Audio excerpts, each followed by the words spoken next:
No niin, moro. Se on kuulkaas nyt sillä lailla, että minä laitan tämän videosarjan pakettiin tällä erää, tai telakalle ainakin.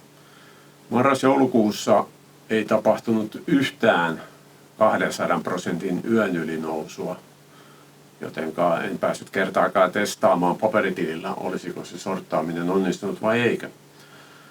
Koska Trade Ideasissä se backtestauksen aikajänne on vain 3 kuukautta, niin minulla ei myöskään ole sitä tietoa, että tapahtuuko tämmöisiä 2 kuukauden hiljaisuusjaksoja useammastakin, vai onko tämä vain poikkeus vai ei.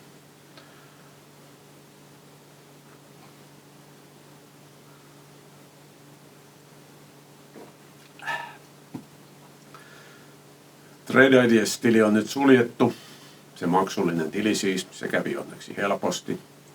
Täytyy nyt sitten katsella, mitä tässä tekee ensi vuonna 2026. Voi olla, että avaan siitä halvemman version, missä on vain hälytykset, mutta ei backtestaamista. Ongelmana tässä nyt on vain se, että minulla ei oikein ole mahdollisuutta istua joka päivä koneella siihen aikaan, kun jenkit aukeaa. Ei sitä tiedä.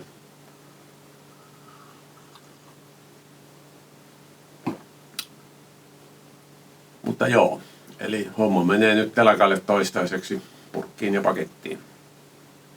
Jos tähän asti nyt, jos tälle kanavalle nyt kukaan on sattunut eksymään, niin toivotan hyvää joulun aikaa ja hyvää vuotta 2026. Juokaa paljon punaviiniä. Hitto, mulla ääni metikässä. Ei voi mitään. Juokaa paljon punaviiniä ja syökää paljon kinkkua. Kyllä se siitä sujuu.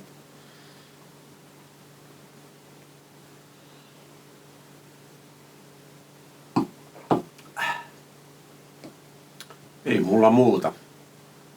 Jos joku nyt öksähtää kanavalle kyselemään jotain, niin seurailen kyllä tilannetta ja vastailen kysymyksiin liittyen noihin työkaluihin lähinnä parhaani mukaan.